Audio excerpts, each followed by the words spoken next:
To Sherlock Holmes, she is always the woman. I have seldom heard him mention her under any other name. In his eyes, she eclipses and predominates the whole of her sex. It was not that he felt any emotion akin to love for Irene Adler. All emotions, and that one particularly, were abhorrent to his cold, precise, but admirably balanced mind. He was, I take it, the most perfect reasoning and observing machine that the world has seen. But as a lover, he would have placed himself in a false position. He never spoke of the softer passions, save with a jibe and a sneer. They were admirable things for the observer, excellent for drawing the veil from men's motives and actions. But for the trained reasoner to admit such intrusions into his own delicate and finely adjusted temperament was to introduce a distracting factor which might throw a doubt upon all his mental results.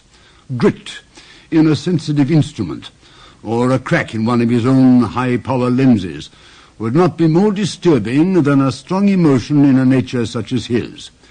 And yet there was but one woman to him, and that woman was the late Irene Adler, of dubious and questionable memory. I had seen little of Holmes lately. My marriage had drifted us away from each other. My own complete happiness and the home-centered interests which rise up around the man who first finds himself master of his own establishment was sufficient to absorb all my attention, while Holmes, who loathed every form of society with his whole Bohemian soul, remained in our lodgings in Baker Street, buried among his old books and alternating from week to week between cocaine and ambition, the drowsiness of the drug and the fierce energy of his own keen nature. He was still, as ever, deeply attracted by the study of crime, and occupied his immense faculties and extraordinary powers of observation in following out those clues and clearing up those mysteries which have been abandoned as hopeless by the official police. From time to time, I heard some vague account of his doings, of his summons to Odessa in the case of the Trepoff murder, of his clearing up of the singular tragedy of the Atkinson brothers at Trincomalee, and finally of the mission which he had accomplished so delicately and successfully for the reigning family of Holland. Beyond the signs of activity, however, which I merely shared with all the readers of the daily press, I knew little of my former friend and companion. One night, it was on the 20th of March, 1888, I was returning from a journey to a patient, for I had now returned to civil practice, when my way led me through Baker Street. As I passed the well-remembered door which must always be associated in my mind with my wooing and with the dark incidents of the study in scarlet, I was seized with a keen desire to see Holmes again, and to know how he was employing his extraordinary powers. His rooms were brilliantly lit, and even as I looked up, I saw his tall, spare figure pass twice in a dark silhouette against the blind. He was pacing the room swiftly, eagerly, with his head sunk upon his chest and his hands clasped behind him. To me, who knew every mood and habit, his attitude and manner told their own story. He was at work again. He had risen from his drug-created dreams and was hot upon the scent of some new problem. I rang the bell and was shown up to the chamber which had formerly been in part my own. His manner was not effusive. It seldom was. But he was glad, I think, to see me.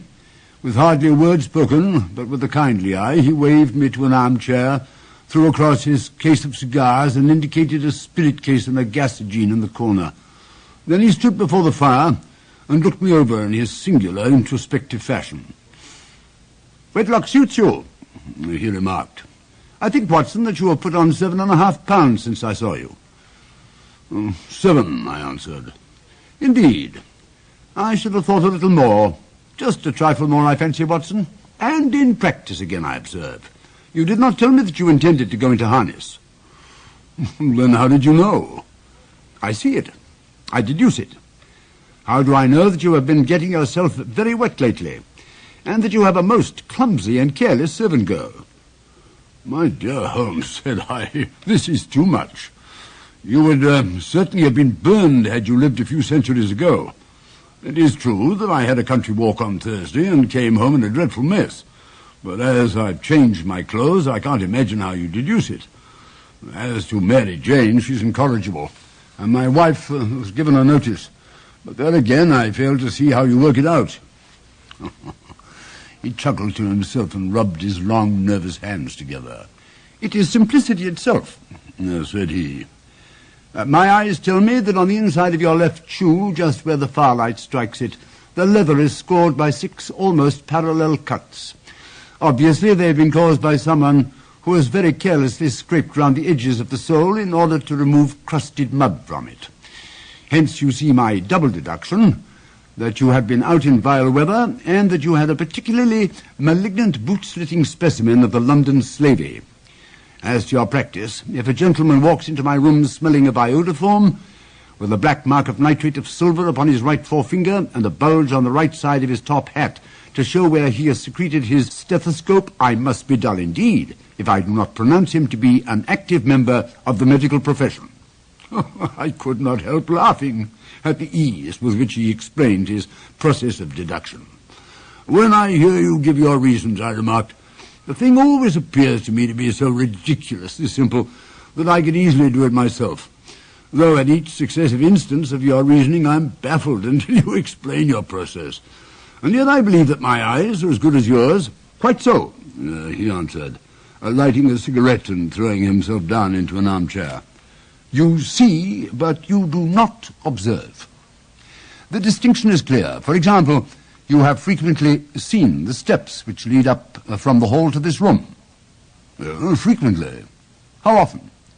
Well, some hundreds of times. Then how many are there? How many?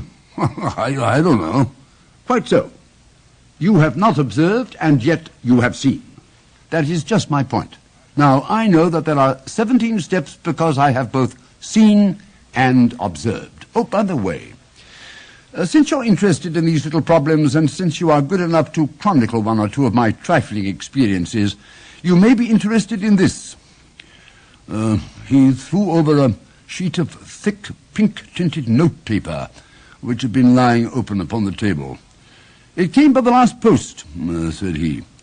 Read it aloud. The note was undated, and without either a signature or address. I will call upon you tonight at 7:45, it said. A gentleman who desires to consult you upon a matter of the very deepest moment. Your recent services to one of the royal houses of Europe have shown that you are one who may safely be trusted with matters which are of an importance which can hardly be exaggerated. This account of you we have from all quarters received. Be in your chamber, then, at that hour, and do not take it amiss if your visitor wear a mask. This is indeed a mystery, I remarked. What do you imagine it means? I have no data yet. It's a capital mistake to theorize before one has data.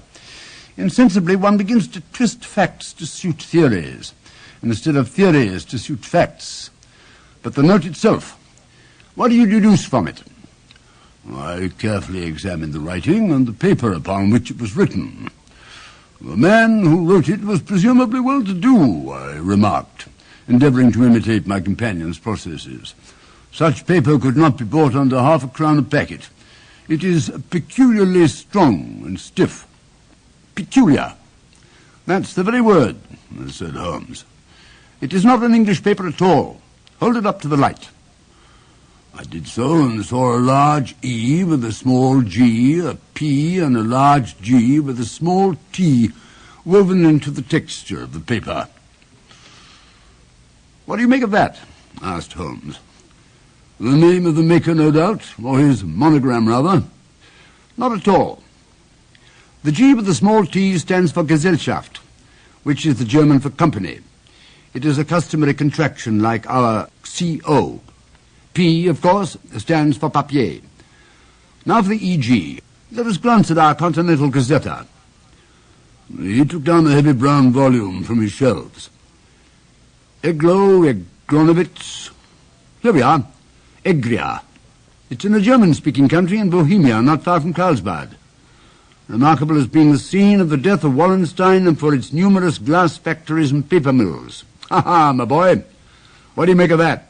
His eyes sparkled, and he sent up a great blue triumphant cloud from his cigarette. The paper was made in Bohemia, I said. Precisely. And the man who wrote the note is a German. Do you note the peculiar construction of the sentence, "This account of you we have from all quarters received"? A Frenchman or a Russian could not have written that. It is the German who is so uncourteous to his verbs. It only remains, therefore, to discover what is wanted by this German who writes upon Bohemian paper and prefers wearing a mask to showing his face. And here he comes, if I'm not mistaken, to resolve all our doubts.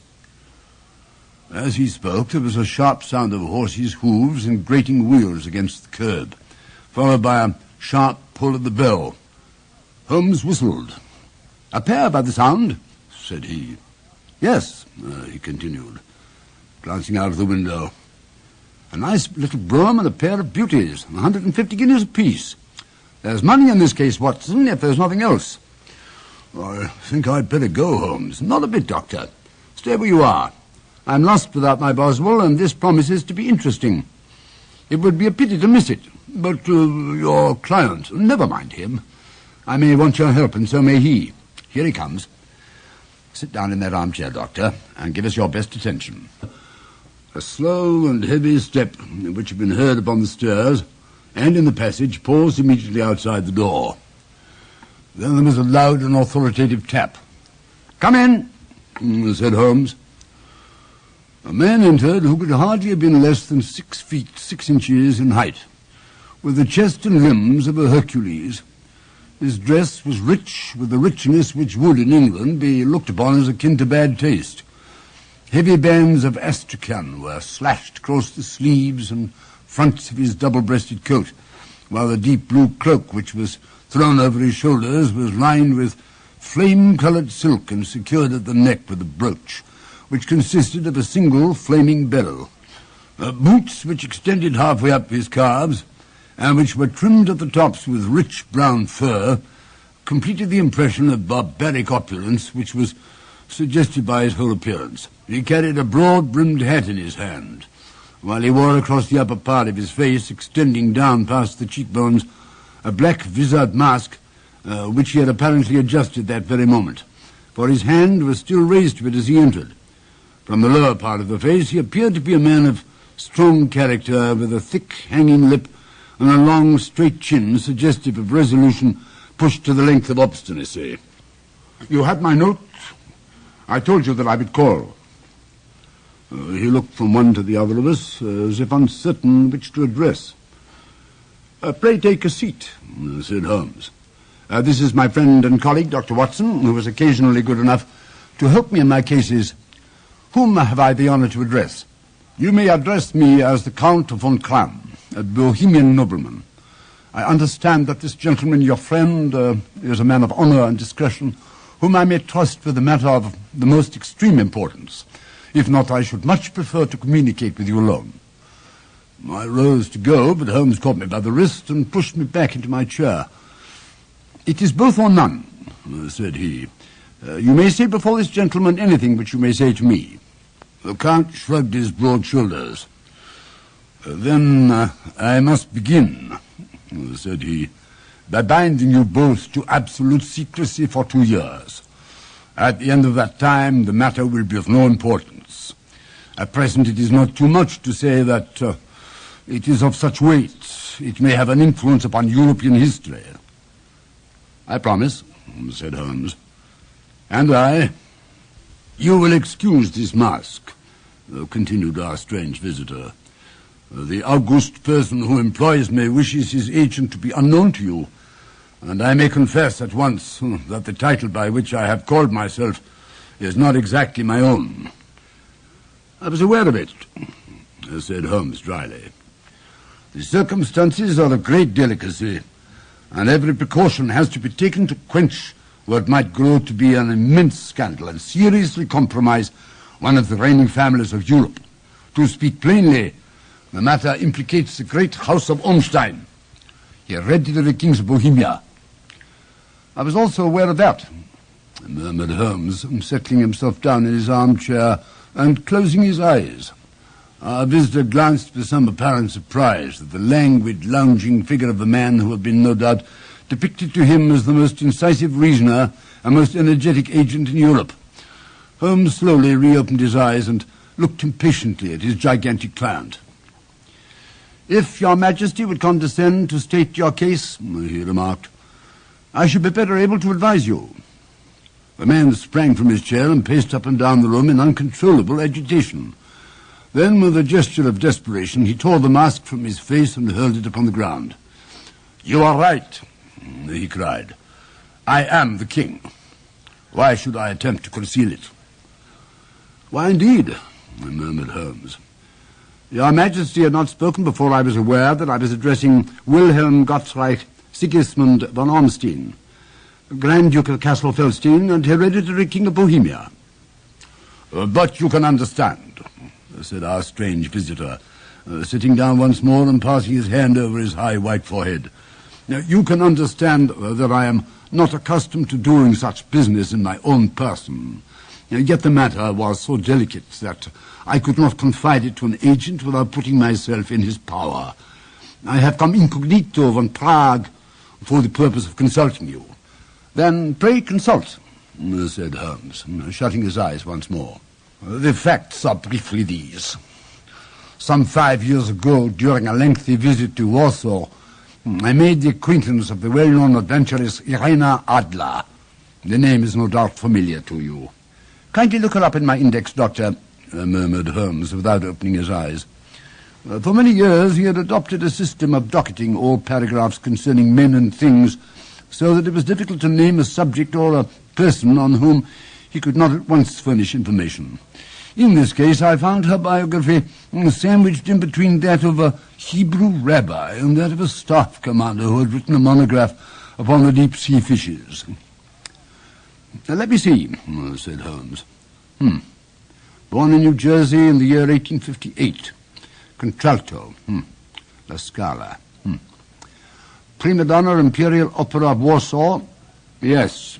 Retired from operatic stage. Living in London. Quite so. Your Majesty, as I understand, became entangled with this young person, wrote her some compromising letters, and is now desirous of getting those letters back." "Precisely so, but how? Was there a secret marriage?" "None." "No legal papers or certificates?" "None." "Then I fail to follow, Your Majesty. If this young person should produce her letters for blackmailing or other purposes, how is she to prove their authenticity?" "There is the writing." "Forgery." "My private notepaper." "Stolen." "My own seal." "Imitated." "My photograph." "Bought." "We were both in the photograph." "Oh, dear. That is very bad. Your Majesty has indeed committed an indiscretion." "I was mad. Insane." "You have compromised yourself seriously." "I was only Crown Prince then. I was young. I am but 30 now. It must be recovered. We have tried and failed." "Your Majesty must pay. It must be bought. She will not sell." "Stolen then." 5 attempts had been made. Twice burglars in my pay ransacked her house. Once we diverted her luggage when she travelled. Twice she has been waylaid. There has been no result." "No sign of it?" "Absolutely none." Holmes laughed. "It's quite a pretty little problem," said he. "But a very serious one to me," returned the king reproachfully. "Very indeed. But what does she propose to do with the photograph?" "To ruin me. But how?" "I am about to be married, so I've heard, to Clotilda Lottmann von Saxe-Meiningen, second daughter of the King of Scandinavia. You may know the strict principles of her family. She is herself the very soul of delicacy. A shadow of doubt as to my conduct would bring the matter to an end. And Irene Adler threatens to send them the photograph. And she will do it. I know she will do it. You do not know her, but she has a soul of steel. She has the face of the most beautiful of women and the mind of the most resolute of men. Rather than I should marry another woman, there are no lengths to which she would not go. None. You are sure that she's not sent it yet? I am sure. And why? Because she has said that she would send it on the day when the betrothal was publicly proclaimed. That will be next Monday. Oh, then we have 3 days yet, said Holmes with a yawn. That's very fortunate, as I have 1 or 2 matters of importance to look into just at present. Your Majesty will, of course, stay in London. Certainly. You will find me at the Langham under the name of Count von Kram. Then I shall drop you a line to let you know how we progress. Pray do so. I shall be all anxiety. Then, as to money, you have carte blanche. Absolutely. I tell you I will give one of the provinces of my kingdom to have that photograph. And for present expenses? The king took a heavy chamois leather bag from under his cloak and laid it on the table. There are £300 in gold and 700 in notes, he said. Holmes scribbled a receipt upon a sheet of his notebook and handed it to him. And Mademoiselle's address, he asked, is Briony Lodge, Serpentine Avenue, St. John's Wood. Holmes took a note of it. One other question, said he. Was the photograph a cabinet? It was. Then good night, Your Majesty, and I trust that we shall soon have some good news for you. And good night, Watson, he added as the wheels of the royal brougham rolled down the street. If you will be good enough to call tomorrow at 3 o'clock, I should like to chat this little matter over with you.